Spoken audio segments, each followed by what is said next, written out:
Okay, so first of all, I picked all the problems from the freebie attempt that people seem to be having the most trouble with. And pretty clearly, I mean, it's not hard stuff, but it's just stuff that people probably haven't really taken time to review. I remember So we'll go through it now. We'll go through some things. So what about this? It says solve the equation for the indicated variable, right? So we're solving for x. Okay. So what's our job here then? If we're solving for x, there's x. Good. So we're going to isolate x and do that in the easiest possible way, right? So the first thing we could do is we could multiply each side by 2 to get rid of that denominator on the right. Okay, does that make sense? Okay. So if we multiply each side by 2, that's good. That cancels those 2's. And then that leaves us with the equation. And here's something else you might do too. I mean, this is a minor thing, but wouldn't we rather have the x's on the left side of the equation? Just a little easier to think about, right? Easier to write. So while we're at that, let's flip this. Let's put this side, let's make that the left and that the right. So we end up with -4 times the quantity 2 minus 6x equals -4y. And there's the variable we're trying to isolate. Okay, now what? There's several ways we can go. Say it again. We could divide by -4 here. That works well because it's going to divide evenly into this side. Everybody see that? What else could we do that's probably equally good? Yeah, we could distribute the -4 and then go from there also, right? You get the idea. And this isn't so much about getting the answer. The answer is not really that hard to get, but I want to show you how you can creatively check this too. This is a great trick. I guarantee you've never seen this. So if we divide each side by -4, those cancel, and then we get 2 minus 6x equals, those cancel. Y. Okay, last couple steps. Subtract 2. So those are gone. -6x equals y minus 2. Then what? Divide by -6. Divide by -6. Okay, so if I divide each side, and that's fine to do. Totally fine to do. What I would do in this situation, if you're interested, I'd get rid of the negative because I want the x to be positive, right? What do I do to get rid of the negative on the left? Multiply everything by -1, right? So I'm just distributing a -1 through both sides, and that's going to give me 6x equals, okay? And now I can just divide everything by 6, right? Dividing by 6. So when I divide by 6, I can divide the whole thing by 6 if I want to. That's fine to do.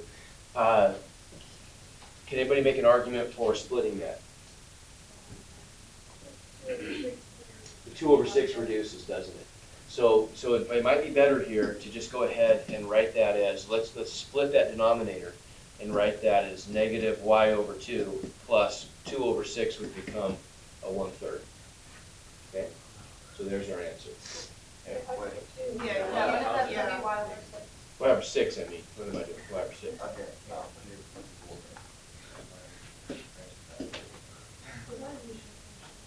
Okay, so our answer, x equals -y/6 plus 1/3. And you might be thinking there's no way to check that, and there really isn't a way to easily check that, but there's a little trick you can do. Okay, what if we said, I'm going to take the original equation. Let's see. And there is a way we can do this. So if we were to, let's pick y to be, it doesn't even have to be a convenient value. It doesn't really have to. We can pick y to be anything. So I'm going to pick y to be 1. Doesn't matter. So if I pick y equals 1, here's where you can use, and I've embedded the Desmos scientific calculator in every question, right? So it's there for you. If I pull that up,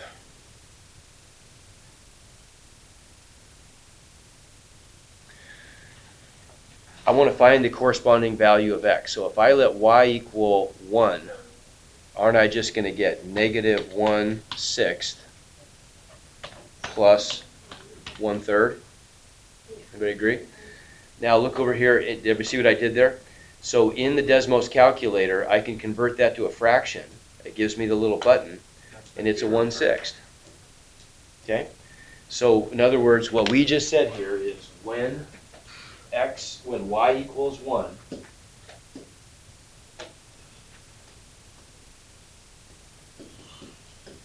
x equals 1/6. Okay? So how could I use that to check? We'll just go down to this expression right here and see if that works, right? We'll see if we get the same thing on both sides when we use those values. Okay, so we'll go back to our calculator.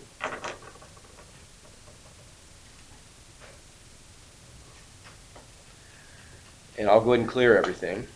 And then we're just going to do the left side. So the left side is negative 2 times, in parentheses, y, which is 1. Well, that's pretty easy. I get negative 2. Okay, that's not too hard. On the right side then, I better get negative 2 when I plug in 1/6 or something's wrong. Okay? So we're going to plug in negative 4 times the quantity, 2 minus 6 times, and then I'm just going to open and close a set of parentheses where I'm going to replace the x with a 1/6. I can't emphasize enough how important it is to, when you're doing this kind of thing, when you're evaluating to check, you always put the input values in parentheses. And you might convince yourself that you don't need to, because in this first unit, it's always going to work if you don't. But next unit, it will not. When we start taking things to powers, it's going to change things. And then you have to enclose things in parentheses, because if you don't enclose a negative in parentheses when you take it to a power, you're going to frequently get the wrong answer. Okay, so just get in that habit. I promise you it's important, even if it doesn't seem like it is. And then I'll just highlight the whole thing and divide it by 2, and what do you know? I get negative 2.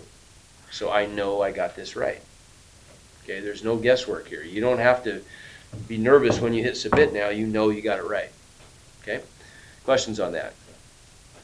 And that's a little trickier. Once again, if you're doing one like this, where you're trying to, you're simplifying for one variable in terms of another, you're going to get your answer, you're going to assign a value to one variable, see what the other one is, and then see if that works in the original. Okay, it's a great little trick. Is it possible that it could ever fail? Yeah, there's like a 1 in a million, kind of. I mean, because it's possible that if you pick just the wrong value, it could work incorrectly.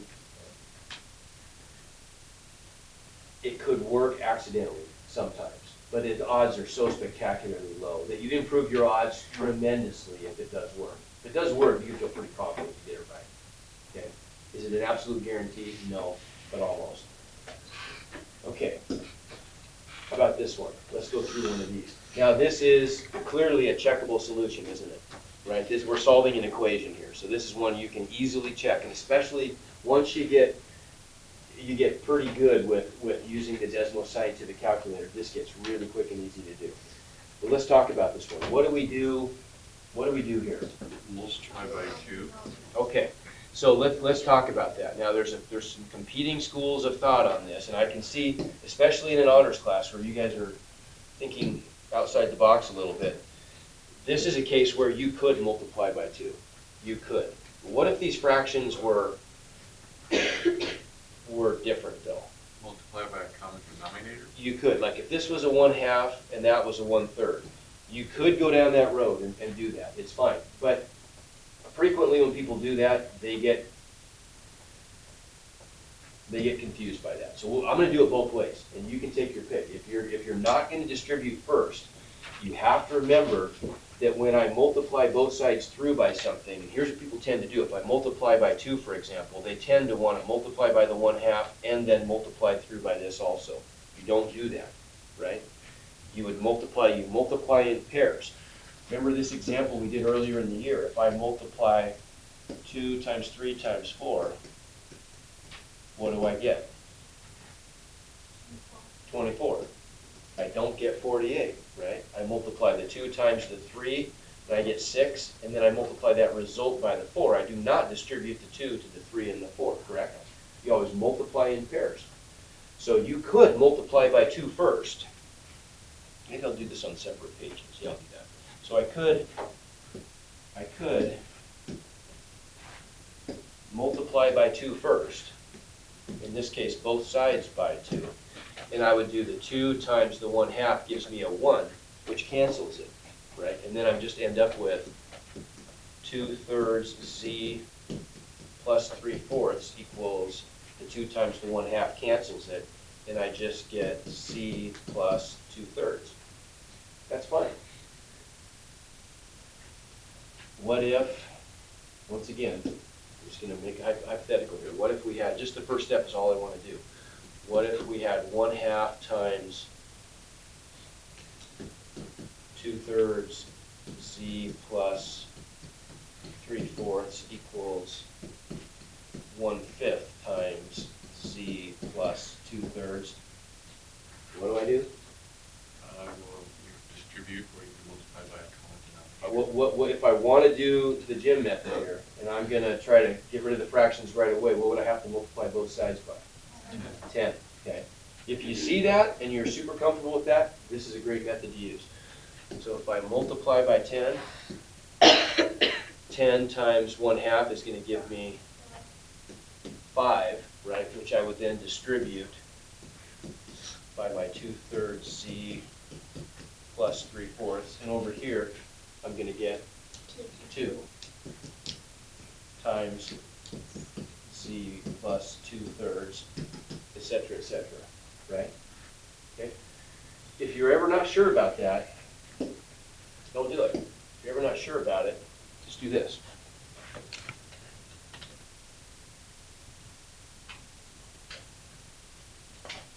And this is the way we talked about it in class. We said if you're distributing fractions, go ahead. Multiplying fractions is easy. It's not hard to do. It's adding and subtracting fractions that gets really onerous. But the multiplying is no big deal. So we could distribute first. I could distribute the 1/2. What's that give us? 1/6 z. I get 2/6, which would reduce to 1/3. Yeah. 1/3 z, and then 3/8, okay, equals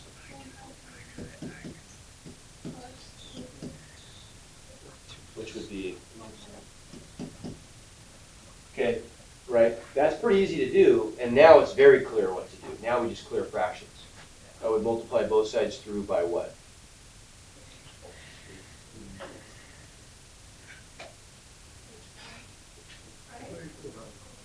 24? 24. Right. What's the easiest way to find that? I want to find the smallest number they all divide into, and these are small enough numbers that you can probably just power through it, but a good strategy is to take the biggest denominator and look for the least multiple of that that works. So 8 doesn't work, 16 doesn't work, but 24 works, right? So now we multiply each side through by 24.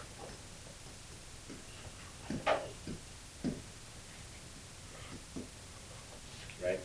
And what's that going to give me? And here's where we can do our little trick that I showed you. When you're clearing fractions, you know that you're always going to cancel denominators. That's why we picked the 24, right?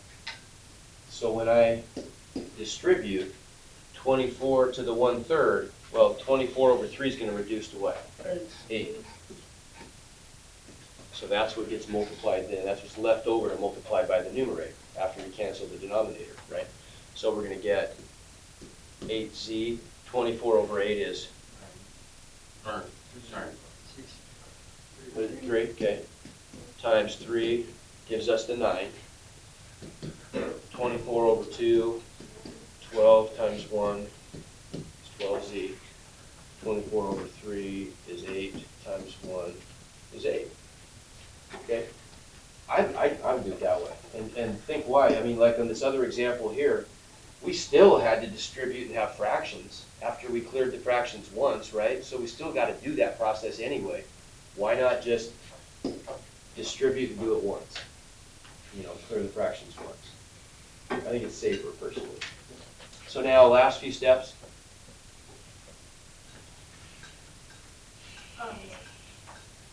Subtract 8, Subtract 8, okay. So subtract we need 8 from to both sides. subtract 8z from both sides. And so we're moving the variables from the left, so while we're at it, where are we going to push the numbers? To the left, right? 'Cause we're pushing numbers right, or variables right, so numbers left. And we end up with, what? 4z equals 1. So what's z? Okay, should we just, on a test, on homework, you're not going to check everything on homework, it takes too long. But on a test, should you just roll the dice on this? Crazy, why would you? I'm not going to put time pressure on you. There may be some tests later on where I might have you do one where I want you to get done in a certain time period. But mostly, I just want accuracy, especially at this point in the class. I just want accuracy. So take your time and check everything. Okay, so how are we going to do that? This is pretty easy to do, right? We're just going to pull up that Desmos calculator.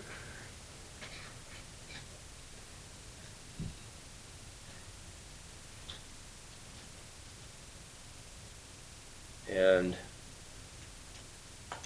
clear everything out. So my solution's 1/4. You guys probably don't need to do this, but you can if you want to. You could even just, if you're at all unsure about this, just write it out with a variable if you want to. I could do 1/2 times 2/3 z plus 3/4. And then go down to the next line and do 1/2 times the quantity z plus 2/3. And now just go back and, whoops, I messed that up, didn't I? Yeah, I did. There we go. And now just go back and replace those z's. So where I used to have a z, I'll just open up a set of parentheses and replace the z with what? 1/4. Same thing down here. And what do you know?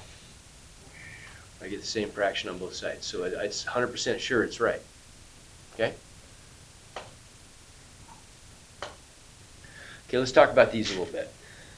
So these are real simple, but we haven't talked about it for a long time. So let's take 5 minutes and let's just remind ourselves about sets of real numbers, subsets of real numbers.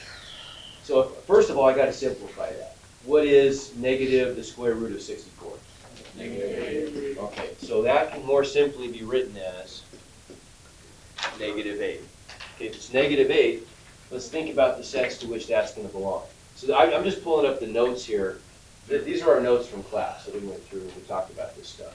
Right, we had the sets of natural numbers, whole numbers, integers, rational numbers, and then eventually irrational numbers on the next page. So we're just kind of we're going from small to big on these sets, aren't we? Right, the set of natural numbers, just counting numbers 1 through infinity, counting one at a time. Yes, sir? So integers are whole numbers, right? Integers are, the way you would describe integers would be the negative natural numbers plus the whole numbers, I guess. I always just say positive and negative whole numbers, right? So they're just the hashes on a number line is all they are. Yeah. Right, the integers are all rational numbers that are written with 1 as a denominator. Another way to think of it. Okay? So to go from natural numbers to whole numbers, all you do is add 0, right? So 0 is just like 0, 1, 2, 3, 4, forever, right? Integers are negative infinity to positive infinity, counting by ones on the hash marks on the number line. Okay, make sense? So those are pretty straightforward, discrete sets. Rational numbers, what's our definition of rational numbers? All numbers that can be what? Put in a ratio. That can be written as a fraction, right? And ratio means fraction, so it says it right in the title. They can be written as a fraction, okay? When we write rational numbers as decimals, the two things that have to happen are they have to repeat or terminate. That's it. They have to repeat or terminate. If they don't do those things, then they're irrational, right? Irrationals are all the numbers that cannot be written as fractions. So they're all the real numbers that aren't rational are irrational, right? as decimals, they don't repeat and they don't terminate. And so we kind of looked at those in terms of a Venn diagram. That's a helpful way to think of it, right? The smallest set would be the natural numbers. Containing that would be a slightly bigger set that's the whole numbers. It only has one additional element. Containing that is a slightly bigger set that's the integers that includes all the negatives also, right? Containing that would be the set of all rational numbers, because all these numbers could clearly be written as fractions, but there are other fractions that don't have one on the bottom, like 3/2 and 3/4 and things like that, right? So we have to add all those in. Those constitute the entire set of rational numbers. And then outside of that, we've got this set of irrational numbers, but if we call the set of rational numbers Q and the set of irrational numbers Q prime, the union of both of those, we add both those up, that's the set of all real numbers. Right? That make sense? So if you are a natural number, what else are you guaranteed? A real number. And what else? You're going to be a whole number, an integer, a rational number, and a real number, aren't you? If you're an integer, what else are you? Rational and real. But you're not necessarily a whole number, does that make sense? Okay. You could be, but you don't have to be. All right. Quick summary, right? Quick summary. So this will be, I'll put these notes up to the end of class. If you want to review this, like tonight, take a quick glance at it, then I'll be there. So then let's go back to that question. So what is this going to be? What's the smallest set it would be a part of? Integers, yeah. We could cross off, couldn't we? We could cross off natural numbers, no dice, because it's negative, and whole numbers, because it's negative. And so that means if it's going to be an integer, then it's also a rational and a real. Now, it's not irrational, though, is it? Right? If it's rational, it's not irrational. So that's another one that we could cross off our list. So those are the three that should be included. Okay? Questions? I went through that pretty fast, but probably we're okay on that. So what about this one? What does the bar mean? It means it's repeating. Repeating. So if it's repeating, what is this? It's rational, good. And if it's rational, It's a real number. it's real. All of them are real, aren't they? Yeah. So those are the two. Okay? Are irrational numbers real too? Irrationals are real also. Yeah. And these are just subsets of the set of real numbers, which is all we know for now. We'll add some other ones soon. Okay, properties of real numbers, just quick review. In fact, I'm going to skip up. I'll leave these. These will be on the notes for today. They're on our old notes too. But really, this is probably a pretty good page to look at right there. Okay? Commutative property is the one to commute means to exchange. Like when you commute to work, you change your position. So something of the form A plus B equals B plus A is commutative, right? That's for addition, commutative property of addition. For multiplication, A times B equals B times A. I can interchange the positions. Does it work for subtraction and division? No. These don't work for subtraction and division. So if you get an example like that on the test, there is an option, right? What if you got one like this? What if you got one that said, this is an example of what? X minus 2 equals 2 minus X. Nothing, right? That's not I can't remember what it says, but there's a choice on there that It says. says like none of the above or something. It's just means nothing. Well, I think it says something like this is doesn't demonstrate any property or something. Yeah, like it that. says that. Yeah, so that's what that would be, because it's subtraction, okay? Associative. So associative, associate is to group. Who you associate with is who you group yourself with. So once again, if I'm adding up more than two things, I can group them in any order I want to, right? If I multiply more than two things, I can multiply those in any pairs. I can group them any way I want to, any order I want to. So these are different. They're similar, but they're saying different things. Make sure you're clear on that, okay? Distributive, I don't have to worry about that. Identity property, easy one, right? What's the identity number for addition, the additive identity? 0. That's what I add to something to keep the identity the same. The multiplicative identity is 1, right? Multiply by 1 to keep things the same.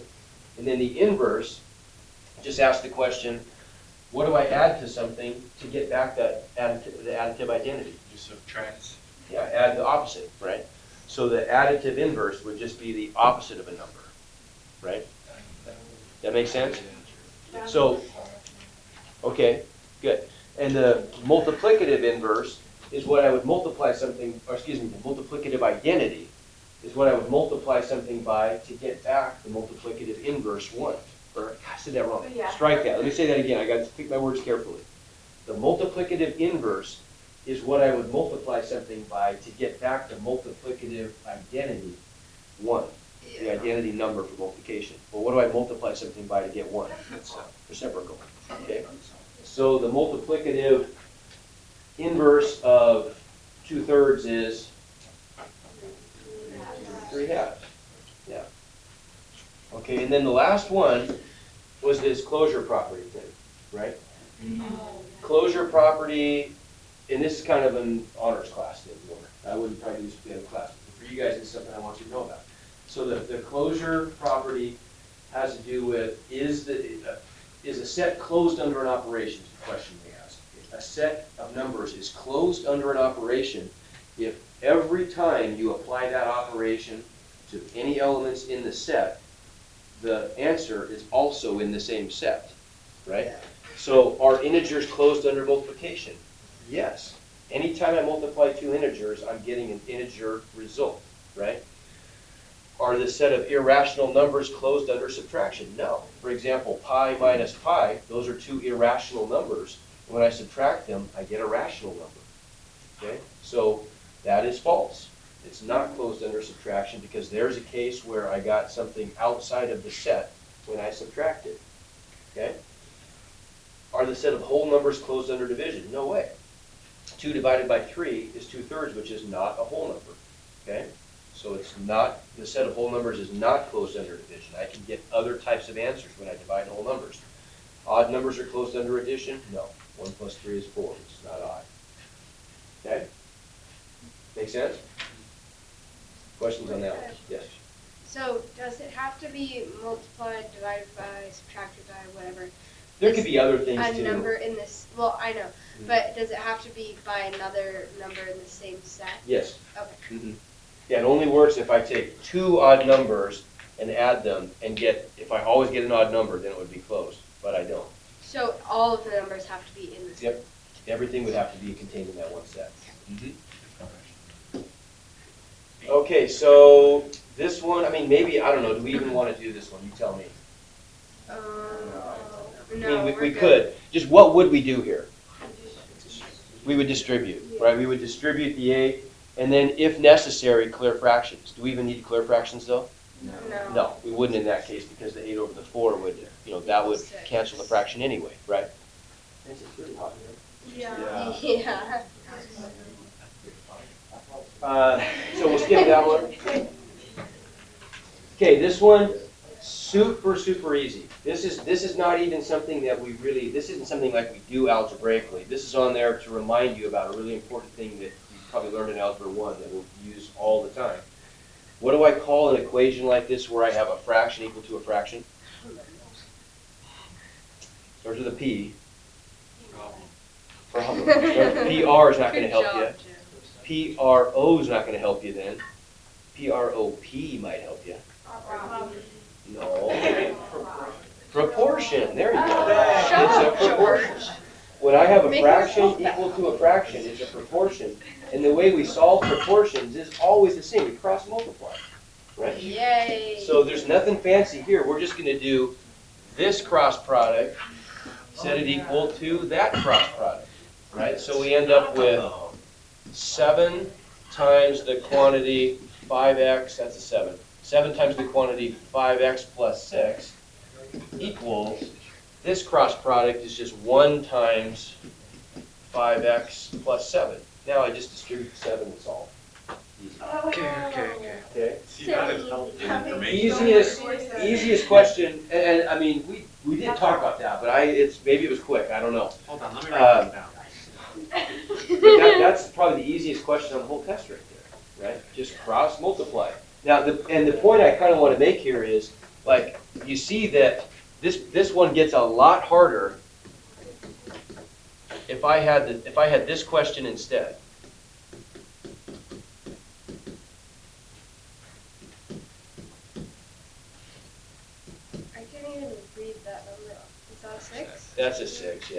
I'm just doing the same thing. I was like, Is is 1 that an 7 E? plus X. That's harder all of a sudden, isn't it? Yeah. Because now I can't cross multiply. I don't have a fraction equal to a single fraction. Now, I could make it that way. I could get a common denominator and then cross multiply. But that's a harder problem, right? Yeah, how would, So, well, I'm not going to give you one like that, but it's interesting to see. Now, here's what I would do on that. I would write this as, I would turn this into, I'll show you.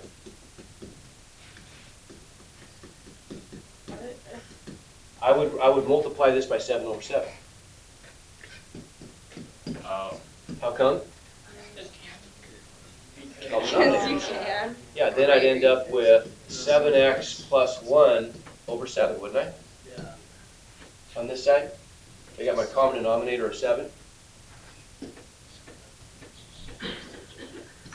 right? Now cross multiply. Okay. Notice if I cross multiply here though, what's going to happen? We're going to end up getting a quadratic expression here on one side and a linear. So I'm going to have to solve a quadratic equation, which we'll review later. would you have to multiply both sides by 7 over 7? And then, By, say the question again, it's an important question. would you have to multiply both sides by 7 over 7? No, because now I don't have to, because when I multiply by 7 over 7, what's 7 over 7 equal to? 1. So I multiplied by the multiplicative identity, didn't I? So I didn't change the identity. That term, does that make sense? That term stayed the same. It looks different. So then I would just cross multiply and solve. Okay, but that's harder. That's for later in the year. Okay? All right. This is one where, sadly, there really is no way to check this one easily. But kind of the process of doing this one is almost like the process of checking one in a way. This is just one where we've got to carefully use order of operations. So what I would recommend you do, especially on a test, tests are a little more high stakes, I would write this one out step by step the whole way. Don't try to skip too many steps because I guarantee that's where people, if you miss this one, that's where you miss it.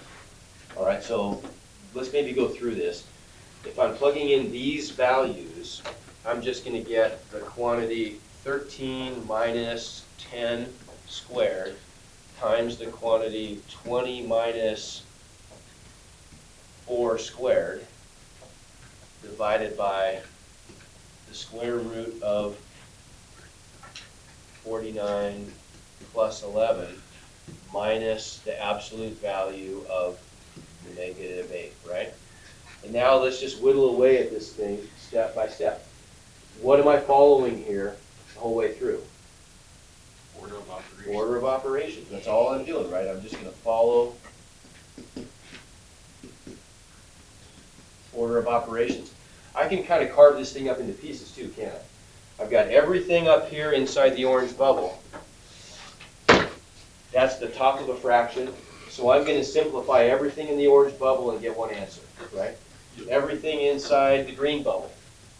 That's the denominator. I'm going to turn that into one big number. And then over here, I'm going to take that fraction and I'm going to simplify this thing too, I guess, right? Well, what is the absolute value of negative 8? 8. So Do that's you pretty mean easy. by making it one big number, like basically putting it in parentheses? Well, yeah, but so when all the dust settles here, right? After we've done all our work, what I'm going to get here is one orange number divided by one green number, right? When I simplify the numerator, when I simplify numbers, what do I get? A number, right? Okay. So if we go through that process then, let's work in the orange bubble. What's the first thing I can do in the orange bubble here? The square root of 4. Okay, I could do, you mean 4 squared? Yeah. So 4 squared can become a 16. Good. I could, being as I'm multiplying these two things together, they're separate, I could go ahead and just kind of do something on this too. What would I do on this one? Subtract 10 from 13. Subtract 10 from 13. So I'm going to get a 3 squared times the quantity 20 minus 16. Everybody agree with that? Everybody agree? Okay. What about the green bubble? Square root of 49, which is, or 7, sorry. Square root of 49 is a 7 plus 11. And then outside this thing, I've just got a minus 8 eventually, right? So on the top, what can I do now? What's next? Square root of 3. 3. You mean, 3 squared, Three sorry. squared? I'm having a rough day. okay, so the 3 squared is separated by a multiplication sign, so I can deal with that separate than this, right? So I get 9 times 4.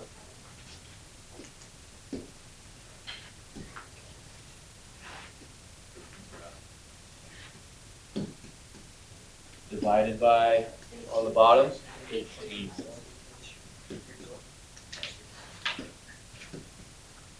okay, finally, on the top I get 36 over 18.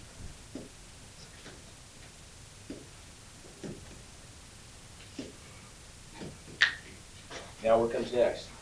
2 minus 6. Yeah, now I divide before I subtract, right? Would you agree? Yeah. Yeah. Okay. So finally, my answer is 2 minus 8 equals -6. Okay? Good? Questions? Okay, let's look at maybe just a couple of these. One number is 25 more than twice another number. The sum of the numbers is 37. Do that. Okay. It's very annoying. So we're looking at,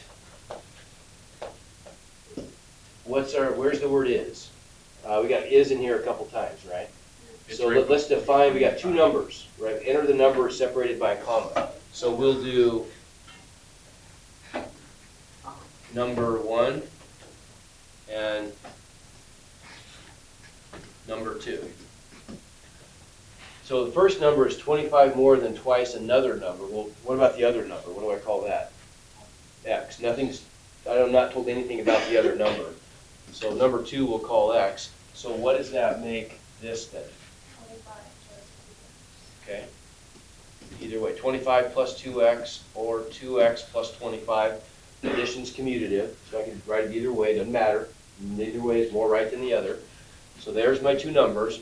Now let's take this over here. The sum of the numbers is 37. Okay, so is means equals, right? The sum of the numbers, what's that?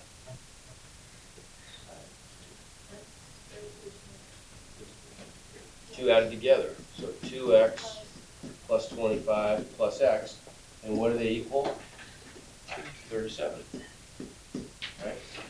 So now if I simplify, I just get 3x plus 25 equals 37, right?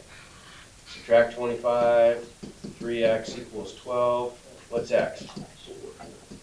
So if x is 4, I can evaluate both of these and come up with values. So I'm going to get, this one is 4. What's this one going to be? 2 times 4 plus 25 would be, so we get 4 and 33. Can I check this? Yeah. See if it works. Is one number 25 more than twice the other number? Well, let's see.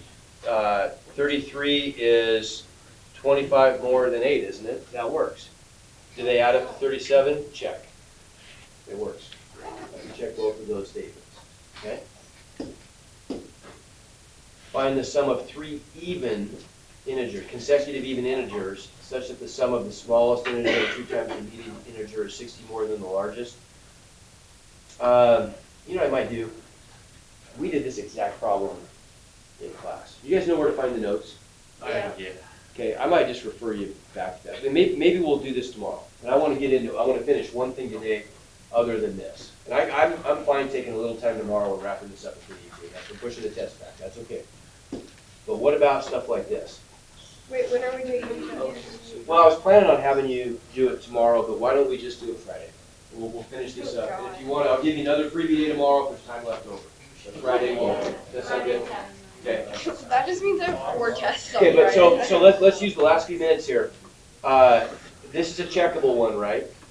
It's easy to check. I could get answers and I could plug those into Desmos, and we'll look at that tomorrow. Here's the one I want to leave you with. What about one like this?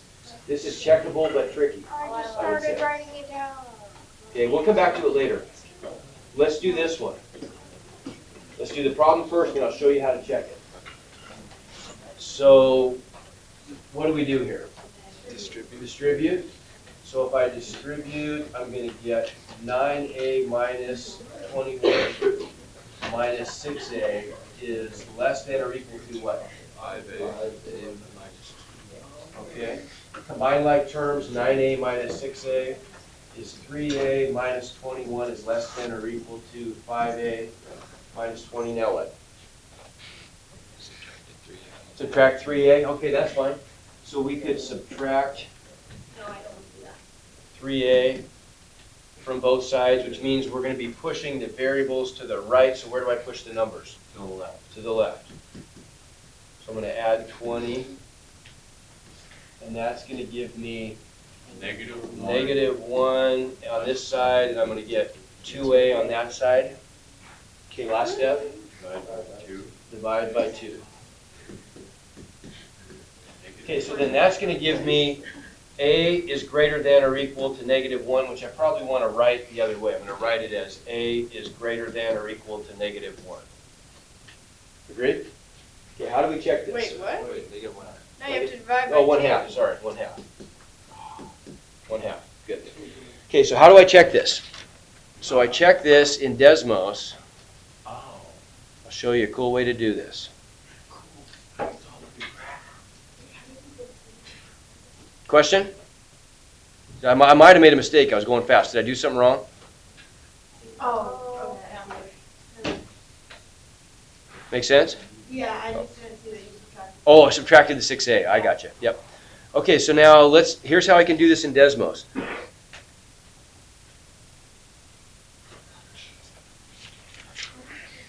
Okay, so we know A is, first of all, let's try 1 half. So if I try 1 half in this inequality, we're treating it like an equation, right? So if I plug in 1 half, would you agree that I need to get the same number on the left side as the right side? No. No. You don't think so? Don't you have to? If A is the, Oh, no, you can't. right? Yeah. So A is going to be, when I graph this thing, here's a way to think about it. And I may not finish this today. We'll finish this discussion tomorrow if we need to.